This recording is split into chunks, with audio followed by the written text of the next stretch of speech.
Shalom Bapak Ibu dan saudara-saudara yang terkasih dalam Tuhan Yesus Kristus. Saudara-saudara, mungkin kita pernah atau seringkali menemukan, atau juga mungkin kita juga pernah menjadi orang-orang yang seperti ini. Yang pertama, dalam hidup ini ada orang yang karena sudah tahu, dia menjadi orang yang menggampangkan. Yang kedua, ada orang yang karena dia belum tahu, justru dia lebih bisa berhati-hati. Nah, yang ketiga adalah orang yang baik. Dia makin tahu, dia makin berhati-hati. Seorang atlet yang sejati adalah seorang atlet yang tidak pernah memandang remeh lawannya. Betul ya, Bapak Ibu Saudara?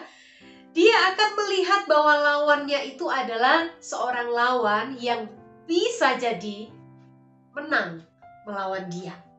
Karena itulah seorang atlet yang baik, dia selalu punya perhitungan, dia selalu punya strategi yang baik.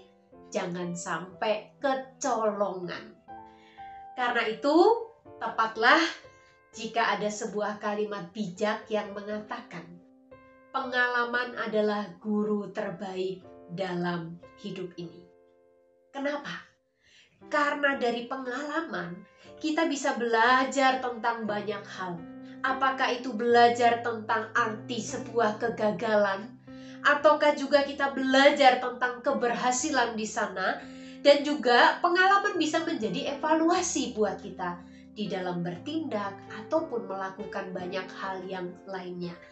Dan saudara-saudara, bacaan kita pada hari ini merupakan peringatan yang disampaikan oleh Paulus kepada jemaat di Korintus, juga kepada kita hari ini. Dia mengungkapkan bahwa betapa pentingnya kita harus hidup selalu waspada, karena setiap orang itu beresiko jatuh dalam dosa. Pengalaman bangsa Israel inilah yang diceritakan oleh Paulus dalam bacaan kita pada hari ini.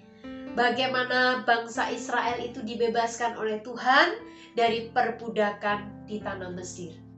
Meskipun memang mereka harus menempuh sebuah perjalanan yang tidak mudah. Oh, itu sebuah perjalanan yang sangat sulit.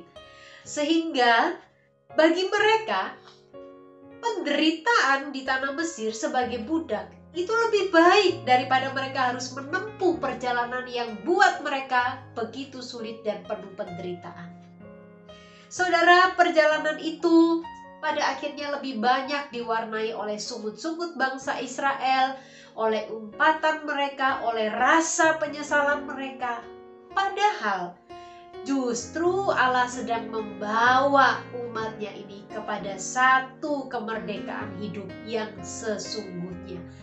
Dan dalam perjalanan yang dirasakan sulit, tidak mudah itu, tangan Allah juga tidak pernah berhenti berkarya, memelihara, menyertai bangsa Israel. Kita tentu masih ingat ketika bangsa Israel dalam perjalanan mereka terhimpit oleh lautan, oleh tentara-tentara Firaun yang mengejar mereka, dan kita melihat bagaimana Allah menyatakan kuasanya yang begitu luar biasa, membelah laut Teberawi itu sehingga mereka bisa melewatinya. Ketika bangsa Israel juga mengeluh, mereka butuh makan, Tuhan kirimkan manna, roti dari surga. Belum lagi ketika mereka minta makan daging, Tuhan kirimkan burung puyuh. Saudara-saudara, ketika mereka lewat padang gurun yang siang hari begitu panas, Tuhan sediakan tiang awan. Pada malam hari, cuaca padang gurun yang begitu dingin dan begitu gelap, Tuhan sediakan tiang api supaya bangsa ini tetap bisa berjalan dan mereka juga tetap dalam keadaan yang baik. Kalau kita lihat, kurang apa coba baiknya Tuhan itu kepada bangsa Israel. Tapi saudara, itulah sebuah kenyataan. Kenyataan yang begitu miris. bahwa ternyata pengalaman dipelihara oleh Tuhan, pengalaman dijaga, pengalaman ditolong oleh Tuhan, rupanya tidak serta-merta membuat bangsa Israel ini menjadi melek melihat betapa besarnya kasih Allah di dalam hidup mereka. Jadi, bukannya berterima kasih, justru bangsa ini kerap kali melakukan perbuatan-perbuatan dosa yang melukai hati Allah. Bapak, Ibu, dan Saudara yang terkasih dalam Tuhan, terkadang sangat mudah kita tergoda untuk melihat bahwa hidup kita lebih baik daripada hidup orang lain. Orang lain punya dosa A, B, C, D. Kita menganggap bahwa kita tidak mungkin jatuh dalam dosa yang seperti itu. Tapi siapa bilang?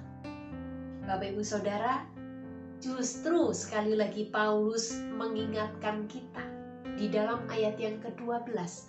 Sebab itu siapa yang menyangka bahwa ia teguh berdiri, hati-hatilah supaya ia jangan jatuh.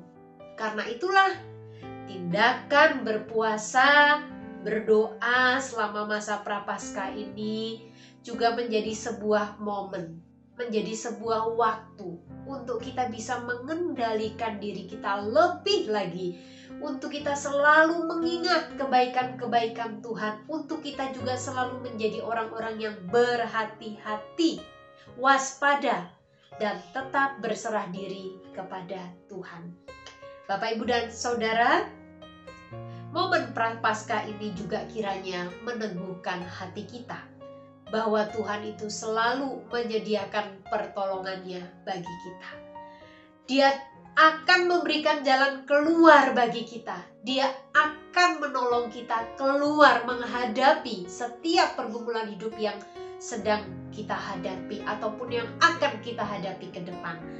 Mari di momen Prapaskah ini juga jangan lupa untuk kita melakukan aksi berbuat baik, yang pada hari ini kita diajak untuk bisa menceritakan hal-hal baik kepada teman, kepada keluarga, kepada siapa saja. Ceritakanlah hal-hal yang baik, ceritakanlah pengalaman hidup yang luar biasa bersama dengan Tuhan, ceritakanlah hal-hal yang membuat kita semakin hidup dekat kepada Tuhan. Saya yakin bahwa cerita Anda yang sederhana itu akan menjadi berkat bagi banyak orang. Mari bersama-sama kita berdoa. Tuhan, ampunilah kami manusia yang cenderung berhati-hati hanya di awal saja. Selanjutnya, kami terkadang menjadi abai dan jatuh lagi dalam dosa. Mampukanlah kami ya Tuhan untuk menghargai kasih-Mu, untuk menjalani hidup sebagai anak-anak yang berkenan di hati-Mu. Dan teguhkanlah hati kami tatkala kami harus menghadapi banyak pergumulan dalam hidup ini. Demi Kristus Yesus, kami mohonkan doa ini.